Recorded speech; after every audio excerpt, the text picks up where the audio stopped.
Hello and welcome everyone. आज का जो हमारा क्वेश्चन है वो है make all equal using pairs. ये जो क्वेश्चन है ये फुल्ली पर्सपेक्टिव के ऊपर बेस्ड है।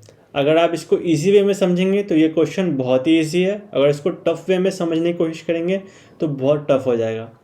आइए क्वेश्चन समझते हैं। अकॉर्डिंग टू क्वेश्चन हमें एक एरे ए दिया गया है जिसका साइज़ है n, ठीक है। नाउ कंसिडर करते हैं कि जो हमारे पास एरे ए है उसके जो इनपुट्स हैं वो कुछ इस प्रकार हैं X Y X Z and x.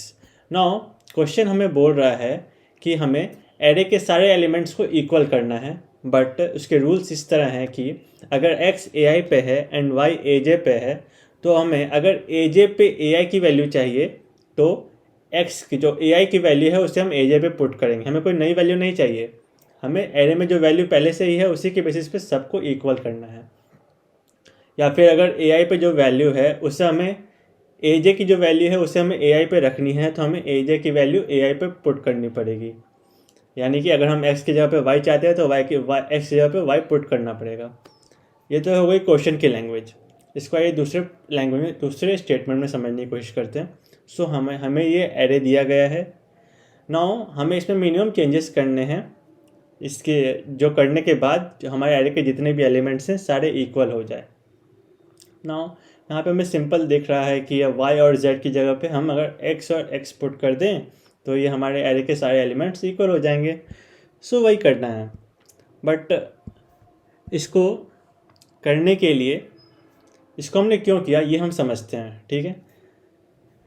जो इसके पीछे का जो अप्रोच है वो बहुत सिंपल है।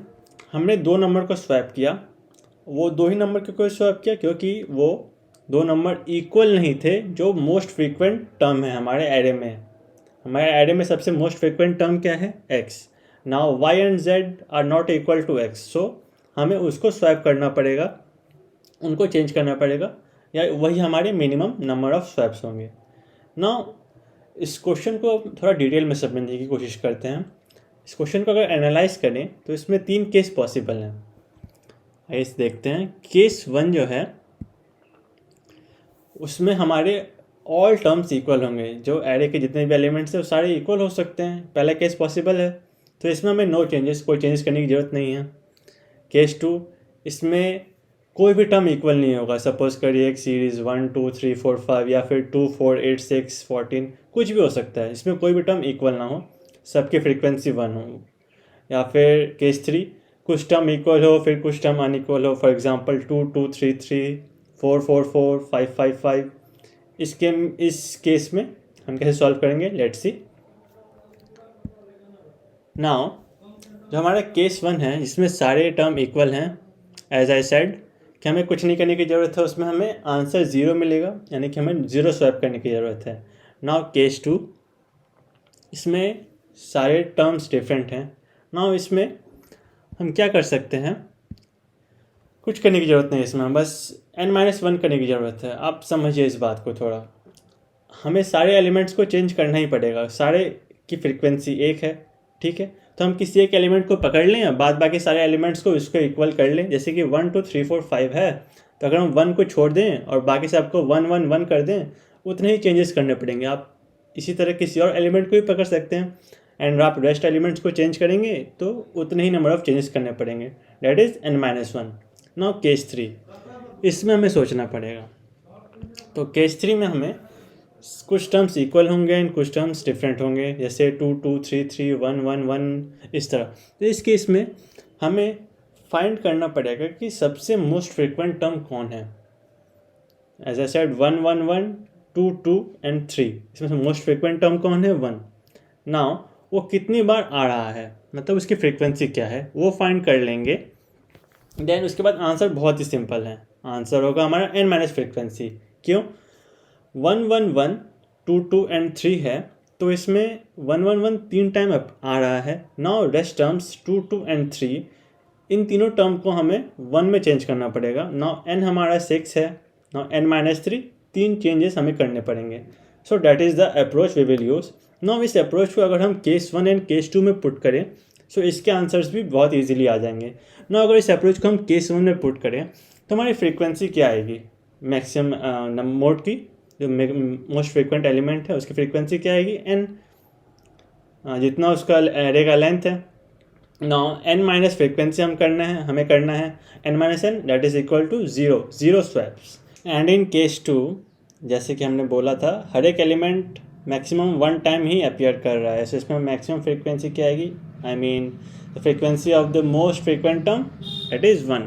सो हम जो अप्रोच यूज करें, that is n minus frequency, it is equals to n minus 1। So this is our approach and that's how we will solve this question. Now before writing the code, let's quickly analyze the given sample test cases with our approach and let's then proceed forward. Now in test case number 1, in array A, the elements are 1, 2 and 3 and the size of array is equals to 3. Now frequency of mode, I mean the most frequent element frequency क्या है, 1. According to our approach, answer is equals to n minus frequency, that is n minus 1. 3 minus 1 is equals to 2. So number of swaps we need to do is here 2. Now let's take test case number 2. जो array है उसके elements हैं 5, 5, 5 and 5. So all elements are equal. So no swaps, कोई swaps की जरूरत नहीं है. Let's see with our approach, size of n is equals to 4. Now frequency of mode, that is 4. Now according to our approach, n minus frequency is the answer, n minus 4, that is 4 minus 4 is equal to 0. So we need to do 0 swap. Let's take test case number 3. So array A है, उसके element है 2, 2, 1, 1. Size of array is 4. Now frequency of mode is equals to 2. You can either take 2 or you can either consider 1. And that doesn't matter. Now according to our approach, n minus frequency is the answer, that is n minus 2. 4 minus 2 is equals to 2. So 2 swaps. Now let's take test case number 4. Array A with our elements 1, 1 and 2. Size of array is equals to 3. Now frequency of mode is 2, that is of 1. So our answer should be n minus frequency, n minus 2, that is 3 minus 2 equals to 1. 1 swap. Now let's take this approach and write it as a code. तो यार मैंने यहाँ पे अपने code को steps में divide कर दिया है, जिससे मुझे समझाने में एंड आपको समझने में बहुत ही ईजी होगा. So let proceed step by step. So step 1, let's read our input.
Step 2, हमें फ्रीक्वेंसी फाइंड करनी है of the most frequent element. ठीक है. सो हमें एरे ए दिया हुआ है. नो यहाँ पे हमने एक जस्ट एग्जांपल लिया है कि एरे ए के एलिमेंट्स 1, 1, 1, 4 एंड 10 हो सकते हैं. ठीक है. सो हम क्या करेंगे, हम दूसरा एक एरे क्रिएट करेंगे बी, जिसका साइज़ भी एन के एरे ए के साइज़ के बराबर ही होगा. ठीक है. बस इसमें डिफरेंस बस इतना होगा कि इसके हर एक इंडेक्स पे हम वो एलिमेंट हम जो वैल्यू स्टोर करेंगे वो वैल्यू ये बताएगा कि उस इंडेक्स पे corresponding index in the array A जो वैल्यू है वो कितने बार अपीयर कर रहा है पूरे एरे ए में. जैसे कि एट इंडेक्स 0 हम इन एरे बी हमने स्टोर किया है 3. इसका क्या मतलब है कि एट इंडेक्स 0 जो वैल्यू है इन द एरे ए में, दैट इज़ 1, वो कितने बार अपीयर कर रहा है पूरे एरे में, जो कि 3 बार है. So in similar manner at index 1 array B में हमने स्टोर किया है 3 and at index 1 array A में वैल्यू है 1 जो अपीयर कर रहा है 3 टाइम्स पूरे एरे में. And in similar fashion at index 2 array B में हमने स्टोर किया है 1 and at index 2 at index 2 हमने एरे बी में स्टोर किया है 3 and at index 2 array A में है 1. सो जो एलिमेंट 1 है वो 3 बार अपीयर कर रहा है पूरे एरे ए में. So that's why we stored 3 in array B.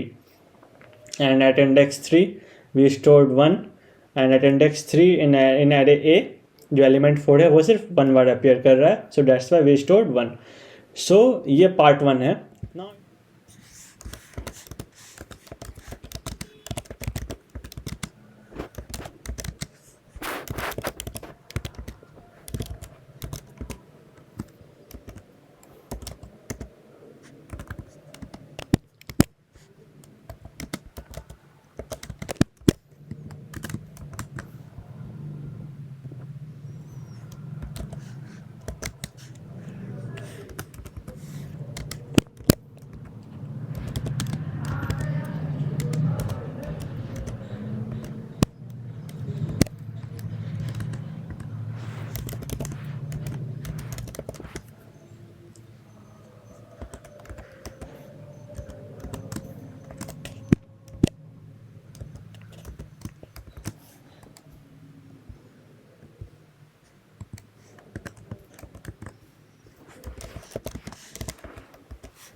Now in part 2 हमें फाइंड करना है जो एरे बी है उसमें से सबसे मैक्सिमम वैल्यू क्या है. वो हमें क्लियरली बताया है कि सबसे मैक्सिमम फ्रीक्वेंसी क्या है. सो अगर हम मैक्स निकालेंगे that is the maximum frequency of the most frequent term and that's what we need.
Now अब हमारा सारा काम हो गया है. हमारा मैक्स फ्रीक्वेंसी कैलकुलेट हो चुका है. तो बस हमें अब मेन फंक्शन में जाके फंक्शन को कॉल करना है, उसके वैल्यू रीड करनी है and then N minus X करके उसे प्रिंट कराना है. So let's do it.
And so that's how we do this. Thank you.